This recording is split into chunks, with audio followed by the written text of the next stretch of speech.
Jacob आबाद सदर थाने की हदूद बका पुल स्टॉप पर मुसल्लह अफराद की फायरिंग के नतीजे में एक पुलिस एहलकार समेत 3 अफराद जाँ बहक हो गए हैं।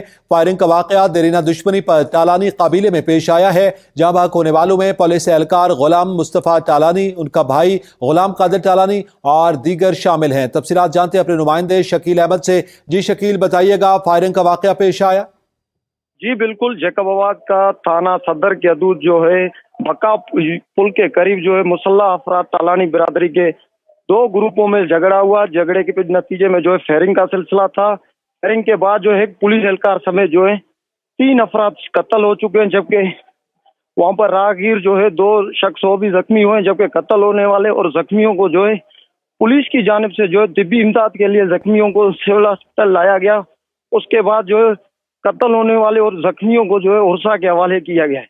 जबकि पुलिस का कहना है कि दोनों ग्रुपों में जो है पुरानी दुश्मनी बताया जा रहा है। जी बहुत शुक्रिया शकील।